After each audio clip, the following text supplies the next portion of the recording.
उत्थानिका। अब स्वतंत्र व्याख्यान की मुख्यतः तीन गाथाएं कही जाती हैं, जैसे नचार्य तीन गाथाएं कहते हैं। वह इस प्रकार है, जब तक जीव को स्वयं का और पर का भेद ज्ञान नहीं है तब तक ज्ञानी रहता है, किंतु कितने काल तक ज्ञानी रहता है यह ज्ञात नहीं है।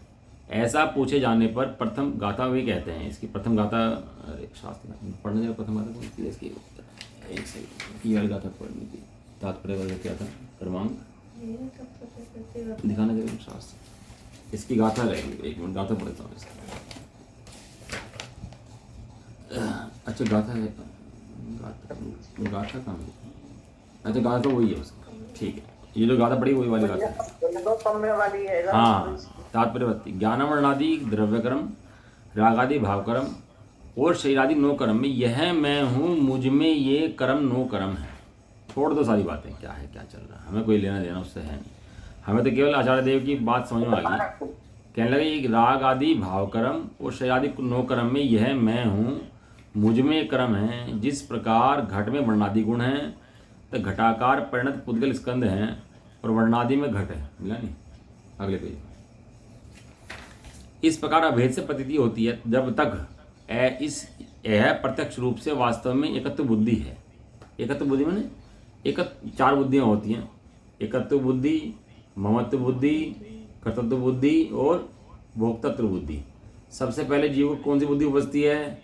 एकत्व। एकत्व माने श्रद्धा के अंदर एक पन आएगा। सबसे पहले ये दोष आएगा इसके अंदर। कौन दोष आएगा?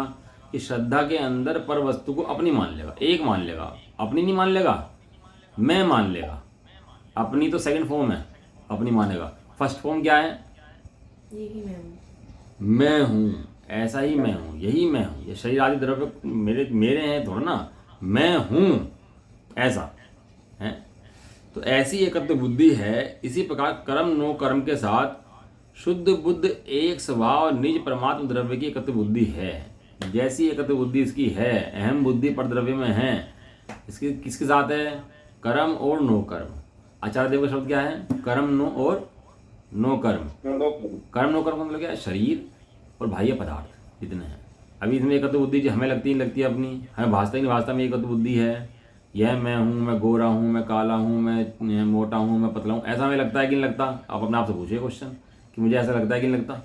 मैंने खाया तो मेरा पेट भर गया, मैंने बजाया तो अच्छा लगने लगा, मैंने ऐसा किया, मैंने ऐसा किया, इसने मुझे ऐसा कह दिया, मैंने इसे ऐसा कह दिया। ऐसी समस्या अपनी है कि नहीं है? ये समस्या अपनी है कि नहीं है? अब राग को पानी दोगे तो राग बढ़ेगा घटेगा? एक बालक, एक वो था, सेठ जी थे, उनके यहाँ बच्चा नहीं हो रहा था। तो बच्चा नहीं हो रहा था, उन्होंने बच्चा गोद ले लिया। अब वो बच्चा गोद ले लिया, सेठ जी का बालक था। तो बच्चा मांगे 10 रुपये, उसे मिले 100 रुपये खर्च करने के लिए। इकलौता बालक है, सेठ जी का बालक, मांगे 100 रुपये, मिले 500 रुपये। अब वो उसकी जो माँ थी वो तो मैके गई और मैके जाके जोश ने बताया कि तेरे बच्चा होने वाला है। क्या बताया? तेरे बच्चा होने वाला है। और वो बच्चा उसके घर पाई अपने, और उसका घर ठहर गया और घर बढ़ने लगा धीरे धीरे। और जैसे जैसे घर बढ़ने लगा तो जो पहला बालक था उसमें दिमाग कम होना शुरू हो गया। और वो जब अब वो बालक पहले 10 मांगे 100 मिले, 100 मांगे 500 मिले, अब 10 मांगे तो 10 मिले, और 100 मांगे तो 100 मिले हैं। अब वो ज़्यादा वाला काम ख़त्म हो गया। अब अपना बालक पैदा हो गया। अब सारा किस्सा हो गया अपने बालक से। अब वो बालक 5 मांगे 2 मिले और 100 मांगे 10 मिले। कि भैया क्यों इतना घट गया? क्योंकि तेरा अपना बालक पैदा हो गया। राग भैया एक टांग से नहीं चलता, राग के भाग में 2 टांगे चाहिए। किसकी? एक तरफ जीव लगता है, एक तरफ पुद्गल लगता है। जब दोनों भागते हैं तो संसार बनता है, तो संसार बन ही नहीं सकता। एक टांग से लंगड़ा हो जाता है। जिस समय जीव अपनी अनुभूति कर लेता है, शुद्धात्मा में जानता है, तो राग लंगड़ा हो जाता है। ये संसार जो है ना लंगड़ा हो जाता है, चल नहीं पाता। फिर ये बिना बैसाखी मिलती नहीं है इसको। मतलब ये समझ लो, जो ये जो गुणस्थान है ना, जो 5वां 6ठा, ये बैसाखी लेके जो चलता है ना, वो राग, वो बैसाखी बैठा जाता है उसकी बाद में। और वो एक टांग से चलने, एक टांग रह जाती है उसकी। क्यों? क्योंकि वहाँ से जीव हट जाता है। अभी तो जीव भी भाग रहा था संसार के अंदर, एक तरफ पुद्गल भाग रहा था, जीव भाग रहा है, इसका नाम संसार चल रहा था। और जीव वहाँ से हट गया, अकेला पुद्गल रह गया। कब तक भागेगा बताओ? कब तक भाग लेगा? इसी तरीके से भैया अब वो राग पोषण कर रहा, राग मांग रहा 10, ये मांग रहा दे रहा 100, राग मांग रहा 100, दे रहा 500। कैसे जी? दिना धन में भाई ये ले आओ वो ले आओ, ये खरीद लो, लाल लो पीला लो, शादी के लिए इतना आडम्बर लो, खरीदारी करो, शॉपिंग करो, खाने के अंदर इतनी 10 आइटम बना लो और ऐसा कर लो, रात को पोषण करता रहता है सारा दिन। और उसको मानता है मैं, मेरा मजे आ रहे हैं, ये गाड़ी नहीं ये गाड़ी लो, ये गाड़ी नहीं ये गाड़ी लो, ऐसा मोबाइल नहीं ऐसा मोबाइल लो, ऐसा नहीं ऐसा लो, ऐसा कर लो ऐसा कर लो। दिन रात कितना विस्तार करता है दिमाग के अंदर, राग का कितना फैलाव करता है? तो राग मांगता है 5, ये देता है 100, राग मांगता है 100, ये देता है 500। अब इसने ये बात पढ़ी आचार्य कुंदन देव की कि भैया इस तरह तेरा स्वरूप अलग है, पुतला स्वरूप अलग है, संसार चल रहा है, तेरे लिए भाव भयंकर है। जब इसने ऐसी बात सुनी तो उसको पानी देना बंद कर दिया। अब क्या हुआ, वो मांगे 10 तो दे 10, मांगे 100 तो दे 100। कैसे कि भैया भूख लग रही है, बस थोड़ा तो 2-4 रोटी बनाओ खाओ, अपना बाकी टाइम में कहाँ निकालो, चिंतन में स्वाध्याय है। अब 10 आडम्बरी का जोड़ता उसके लिए हैं, व्यापार करना है ठीक है, 2-3 घंटे तक करने लायक समय निकालने लायक व्यापार उतना कर लिया, बाकी समय नहीं भूखता उसके अंदर अपना फालतू का। भोग समेट दिए इसने, अब भोग समेट दिया, समय बचा, समय बचा तो समय कहाँ गया, समय गया स्वाध्याय चिंतन में।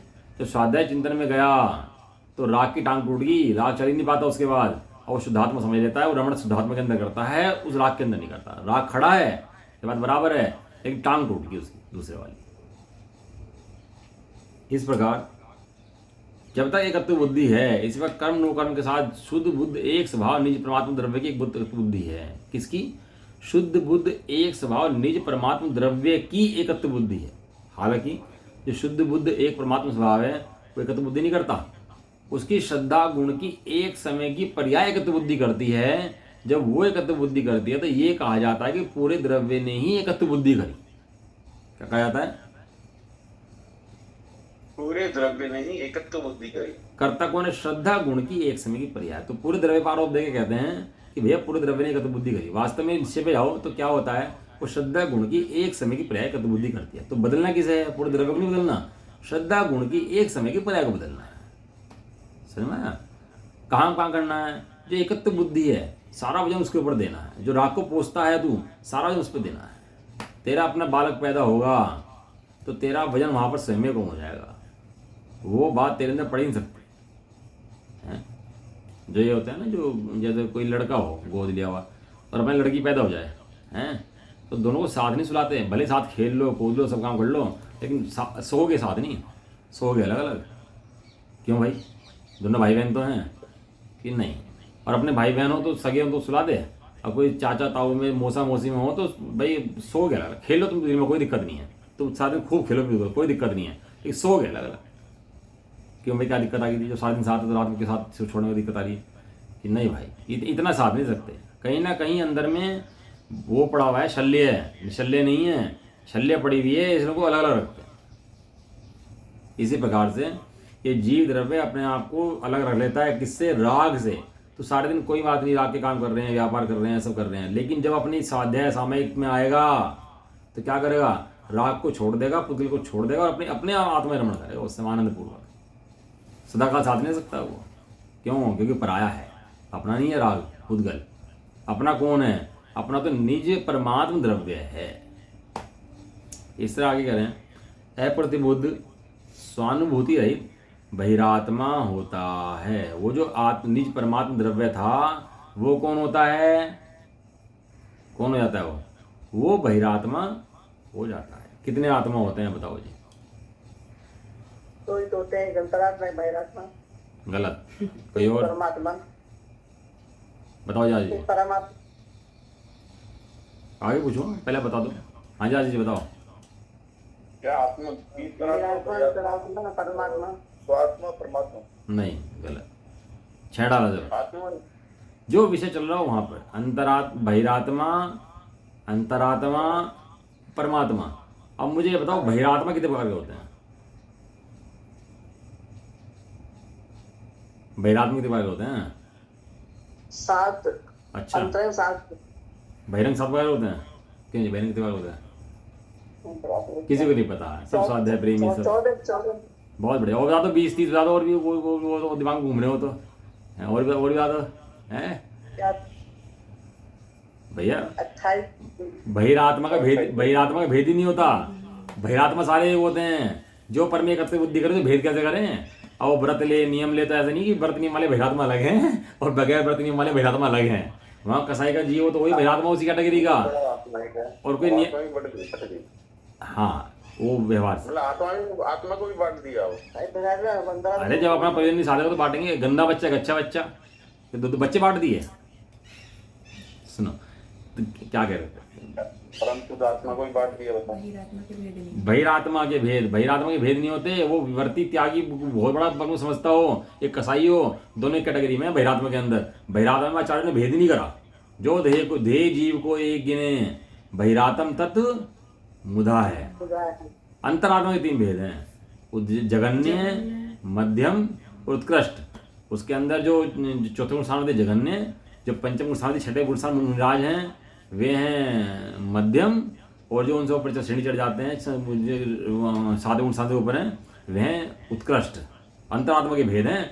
बहिरात्मा का तो कोई भेद नहीं की ना आचार्य देव ने। परमात्मा के 2 भेद हैं। कौन कौन से? एक निकल परमात्मा, एक सकल परमात्मा। अनंत देव सकल परमात्मा है, और जो भगवान है सिद्ध भगवान में निकल परमात्मा। आत्मा के सब एक हैं, लेकिन व्यवहार से उनकी परिणति देख करके ऐसे भेद किए जाते हैं। तो कौन होता है जो अपने को नहीं देखता? तो बहिरात्मा होता है। इस जगह बहिरात्मता हे जानत। बहिरात्मता क्या है? हे। बहिरात्म क्या करता है? देह जीव को एक गिने। अब 2 लाइन याद रखना आज। देह जीव को एक गिने और बहिरात्मता हे जानत जी। 2 बातें आज याद रखना, ठीक है ना? बहिरात्मता हे जान है। कब तक होता है? तब तक होता है जब तक क्या होता है? जब तक कर्म नो कर्म में अहम बुद्धि गलत तक होता है। यहाँ भेद विज्ञान जिसका मूल है, ऐसी आत्मानुभूति स्वयं बुद्ध की अपेक्षा स्वयं हो जाए, या बोधि बुद्ध की अपेक्षा पर के उपदेश के निमित्त से हो जाए। जो आत्मा को प्राप्त कर लेते हैं वे आत्मा दर्पण में झलकने वाले गेयों से निर्विकार दर्पण की तरह शुभाशुभ बाह्य द्रव्यों में विद्यमान होने पर निर्विकार रहते हैं, ऐसा भावार्थ है। वे जितने घे झलक जाएं, अच्छे बुरे कषायों के, राग के, द्वेष के, लेकिन वे उन विकारों के होने पर भी निर्विकार रहते हैं। लेकिन विकार एकत्व बुद्धि से खड़ा होता है, और एकत्व बुद्धि उन्होंने तोड़ दी है। विकार कषायों से खड़ा नहीं होता। विकार कहाँ से खड़ा होता है? विकार एकत्व बुद्धि से खड़ा होता है। अब आचार्य जैसे आचार्य ने इसके अंदर 2 गाथाएं एक्स्ट्रा दी हैं इस गाथा के ऊपर। उन्हें इतना अच्छा लगा गाथा के ऊपर कि उन्होंने 2 गाथाएं उनके इसके ऊपर एक्स्ट्रा दी। तो उस गाथा की बात करके इसको खत्म कर लेते हैं, ठीक है ना? ये खोल लेता हूँ। टाइम तो बहुत ज़्यादा हो गया। आज कल ले लेंगे? कल ले लेंगे? संडे है। क्या चीज़ बताओ? ना चलो आज चल संडे है, आज तो चर्चा तो कर लो। हाँ तो मैं सोच रहा पूरा हो जाए ना, तो थोड़ा सा चलो। जीवे वे अजीवे वा संपदि समय ही जत उजुतो तथैव बंद मोखो हवदि समासीर्णी दिठो। अब शुद्ध जीव में भी जब तक आत्मा का राग आदि की रहित परिणाम होता है तब मोक्ष होता है, और अजीव देहादि में जब तक राग आदि परिणाम होता है तब तक आत्मा का बंध होता है। ये कहते हैं। पूरा शास्त्र चलेगा अब जा, तो यही बात चलेगी पूरे शास्त्र के अंदर है। अब क्या है, बहुत सा जीव तो क्या होता है ना, देश लब्धि के अंदर बाधक, ये बात तो कल आई तो थी, पढ़ी तो थी। अब इसमें कौन सा नया आ रहा? कोई बात नहीं, स्वाध्याय में क्या हो रहा है वही बातें हैं, वही बातें आ जाती हैं, वही बता देते हैं, एक ही बात बताते रहते हैं। कौन सा कुछ नया है इसके अंदर? ये जो अंदर में वो है ना, वो देश लब्धि में बाधक तत्व है सबसे बड़ा। वहाँ विषय भोगों में ऐसा लगता है कि ये तो वही भोग हैं यार, वही खाना खाया था यार, वही नमक, आज नमक रहने दे यार, वही कल रोजाना खा रहे, आज रहने दे, आज सोते ही नहीं, तो सोते सोते इतना टाइम तो हो गया, क्या है, क्या फर्क पड़ रहा है? वहाँ ऐसी बुद्धि नहीं बचती, वहाँ तो नई नई बुद्धि बचती है, वही नमक, वही वही उसको तरीके से। और यहाँ यदि ये बात आती है तो उसको लगता है कि यार क्या स्वाध्याय सुनना है, वही तो बात आएगी, क्या बैठे हैं, कोई नहीं, देख लेंगे, पढ़ लेंगे अपने आप से। तो उसको जो अरुचि का परिणाम जो अंदर से आता है ना बातों के प्रति, उसको उत्साह, संवेग, अनुकंपा में परिणाम आते ही नहीं है इन चीज़ों के प्रति। अब वो क्या है, कब आए? इनमें समय लगाए तो आए, समय लगाए तो पहुँचे। जिन क्रियाओं को हम करते हैं वे क्रियाएं हमारा, बड़े बड़े सेंटेंस है, जिन क्रियाओं को हम प्रयत्नपूर्वक करते हैं वे हमारी आदतें बन जाती हैं, बड़े बड़े सेंटेंस। जिन क्रियाओं को हम प्रयत्नपूर्वक करते हैं, भोग भी वही है और स्वाध्याय भी वही है, वहाँ भी वही बातें हैं और यहाँ भी यही बातें हैं। लेकिन जिन क्रियाओं को हम प्रयत्न पूर्वक करते हैं वे हमारी आदत बन जाती हैं और जीव को फल जो आदत का मिलता रहता है। तो जब जीव को पर अच्छा लगता है, पर भी नहीं है, स्वाध्याय में भी ये बता रही, लेकिन जब जीव को पर सुहाता है, पर में अच्छा लगता है, तो उसकी वे आदतें बन जाती हैं। और बंद जो होता है आदत से होता है, उसकी जो आदत बन जाती है वो लगातार उसका बन चलता रहता है, जैसी आदत होती है जीव। अजीव देहादि में रागादि परिणाम होता है तो बाद में बंद होता है। कहते हैं वर्तमान काल में शुद्ध पारिणामिक भाव में अथवा शरीर अनात्मा में जहाँ पर उपयोग युक्त है, जी उपयोग किसका? उपयोग जीव का। उपयोग कितने प्रकार का है? उपयोग 3 प्रकार का है। एक शुभ उपयोग है, एक अशुभ उपयोग है, एक शुद्ध उपयोग है। वहाँ उपयोग है, उपयोग का भेद नहीं है, लेकिन उपयोग रमता कहाँ पर है? वो पानी की बूंद सांप के मुंह में गिरी तो क्या बन गई? जहर बन गई, विष बन गई। सीप में गिरी तो क्या बन गई? मोती बन गई। और समुद्र में गिरी तो क्या बन गई? खारा पानी, खारा पानी, खारा जल। और मीठे जल के अंदर गिरी तो मीठा जल। मीठा जल। ये यही बात है। वो पानी तो वहां पर समझेंगे पानी पानी है, निश्चय जगह तो वहाँ पानी में तो फर्क नहीं आया, लेकिन एक को जहर कहा जाएगा, एक को मोती कहा जाएगा, और एक को खारा पानी कहा जाएगा, एक को मीठा पानी कहा जाएगा। इस तरह ये जो उपयोग आत्मा का है वो गिरा कहाँ? यदि शुद्ध आत्मा में गिरा तो शुद्ध है, और अशुद्ध में गिरा तो अशुद्ध है। फिर अशुद्ध के 2 भेद हैं, अशुद्ध के अंदर तो शुभ में गिरेगा या अशुभ में गिरेगा, ऐसा। वहाँ पर भी बंध अथवा मोक्ष है। अशुद्ध में जाएगा तो बंद होता है, और शुद्ध में जाएगा तो मोक्ष हो जाता है। संक्षेप में सर्वज्ञ भगवान ने ऐसा कहा है। किसने कही ये बात? सर्वज्ञ भगवान द्वारा। सर्वज्ञ भगवान ने कही है, किसी और ने नहीं कही। ठीक है, देखो क्या कह रहे हैं इसकी। शुद्ध जीव में अथवा देहादि में वर्तमान काल में जहाँ उपयोग युक्त लीन होता है, तन में होता है, या उपादेय बुद्धि से परिणत होता है। जीव का उपयोग जहाँ पर लीन होगा, जहाँ हो, है ना, जहाँ वही है ये वही है वो, जहाँ याद नहीं आ रहा। शुद्ध जीव में अथवा देहादि में वर्तमान काल में जहाँ उपयोग लीन होता है, तन में होता है, उपादेय बुद्धि से परिणत होता है, वहाँ ही अजीव में या जीव में, अजीव देहादि में तन में होने से बंध, और शुद्धात्मा में तन में होने से मोक्ष। बस ये संसार का मोक्ष का मूल है।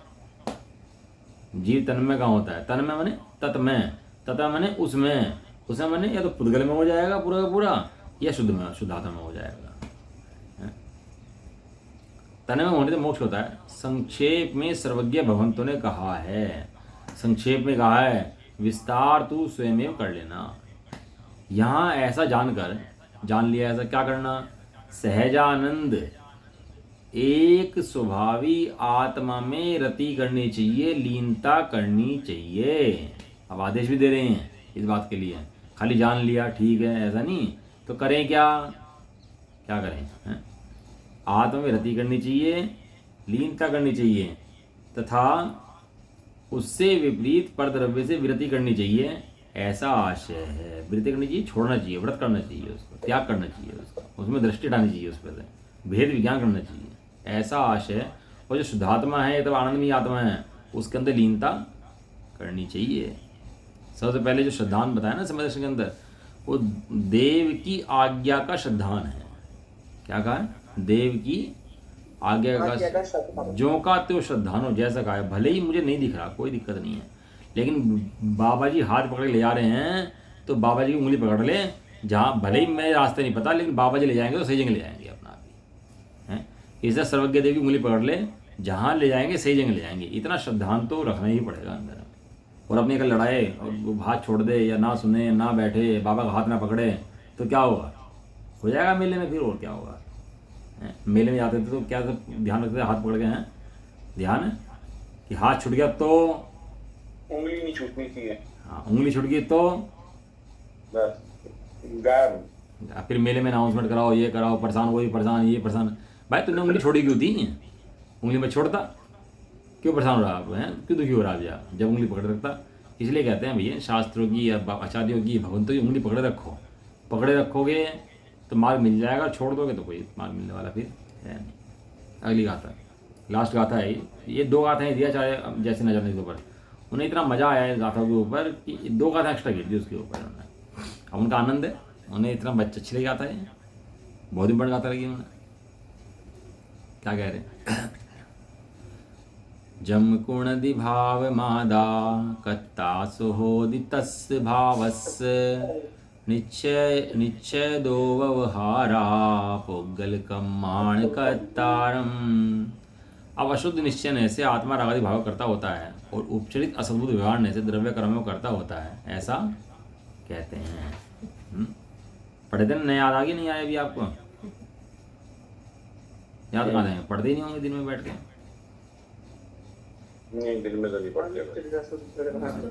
पूरा दिन खाली, 2 टाइम खाना बनाना, 2 आदमी, कितनी देर लगती है 2 रोटियाँ तो एक सब्जी बनाने में, और बाकी समय इतना रहता है, लेकिन वो फ़ोन पे बात कैसे छोड़ दें, अरे इससे वो कैसे छोड़ दें? नहीं तो इनमें अभ्यास लगाए, शास्त्र को पढ़े, और ये न्याय पढ़े, कहाँ से न्याय क्यों आ रहा, क्या न्याय क्या कह रहा, किताबें उठाए इसके बारे में, चर्चा करें आपस में बैठ करके, ये न्याय ये कह रहा है, ऐसा न्याय से क्यों कहा, ये न्याय कहाँ से बीच में आ गई है, जब मैं शुद्धात्मा हूँ।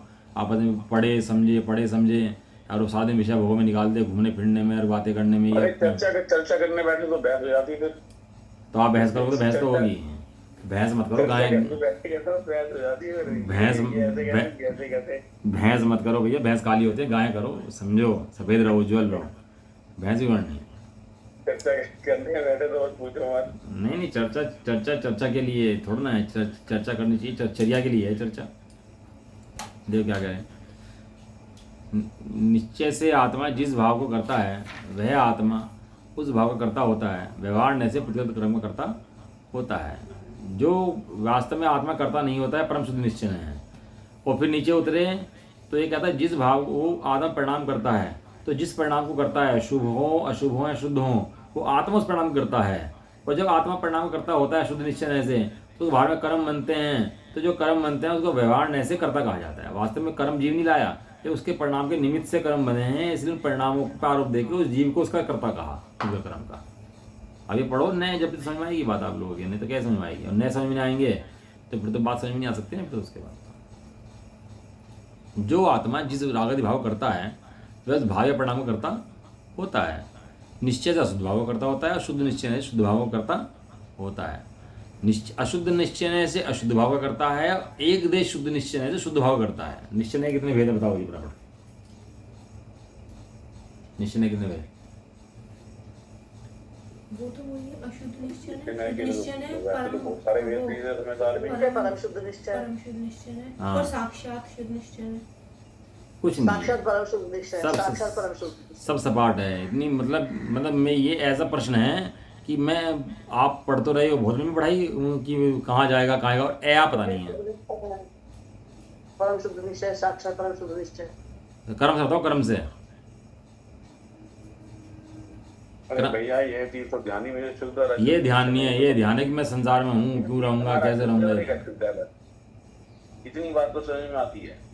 अच्छा, शुद्ध से तो मैं ऐसे करता हूँ और शुद्ध निश्चय से ऐसे होगा। भैया पढ़ो, नंबर पहला न है अशुद्ध निश्चय है, दूसरा न है एक देश शुद्ध निश्चय है, तीसरा है साक्षात शुद्ध निश्चय है, और चौथा है परम शुद्ध निश्चय है। पहला न कहता है रागादिक परिणामों का कर्ता जीव है, दूसरा न कहता है जो तुमने आत्मा की देखा ना, अपनी आत्मा भावना भाई ये आत्मा परिणति करी है, इस भाव का कर्ता तू है। साक्षात कहता है अरहंतों की जो परिणति है ना, जो बिल्कुल शुद्ध में रहती है, उस परिणति करता तू है। और चौथा न कहता है कि तू किसी परिणति करता नहीं है, तो तू है सदा काल सब भाव में रहने वाला तू है, तू अनुरूप होता ही नहीं है। जहाँ जैसी व्यवस्था हो, जैसे पकड़ चले, वो तो तुरंत खुलासा दिमाग के अंदर होना चाहिए, एकदम बढ़िया समझ आना चाहिए एकदम उसको। तो निश्चय से अशुद्ध निश्चय से अशुद्ध भाव करता है, और शुद्ध निश्चय से शुद्ध भाव करता है। यहाँ शुद्ध निश्चय ने लिखा, कौन सा शुद्ध निश्चय है ये चारों में से? बताओ आशीष, ये तो पढ़ा दिया। ये शुद्ध निश्चय ने लिखा, कौन सा शुद्ध निश्चय है ये? मैं जीव हूँ और ये पुद्गल है और मेरा इससे कोई संबंध है। ये एक देश शुद्ध निश्चय है यहाँ पर जो बात कर रहे हैं, शुद्ध निश्चय में एक देश शुद्ध निश्चय। इस प्रकार भाव का परिणाम नहीं कर्तृत्व है। अनुपचरित असद्भुत व्यवहार न से, अनुपचरित मतलब उपचार से नहीं, लेकिन असद्भुत सत्ता के अंदर नहीं है उसकी, व्यवहार न से उद्गल द्रव्य कर्म आदि का करता है। वो नया पढ़ाऊंगा तो बहुत लंबा पढ़ना हो जाएगा, समय इतना है नहीं मेरे पास। प्रश्न, कर्तारम ये द्वितीय युक्ति रूप कर्म पद है, उसका प्रयोग कर्ता प्रथमा विभक्ति रूप पद के अर्थ में किस प्रकार किया गया है उसका उत्तर कहते हैं। उद्गल द्रव्य का कर्ता जीव है, ये ऐसे कैसे कर्ता हो जाता है, इसका मतलब ये है। नवीन भाई से कर लो सर दोबारा से। चलो फिर ठीक, हाँ मुझे लग रहा है जल्दीबाजी हो रही है थोड़ी। हाँ कर लो सर, कर लेते हैं। ये आखिरी पैरा जो है इसे कल पढ़ते हैं, इसमें थोड़ा सा मुझे खुलासा भी करना है ये, क्योंकि ये ना नए का समझना जरूरी है, जल्दबाजी भी नहीं करते। चलो ठीक है। निज निधि निज में बता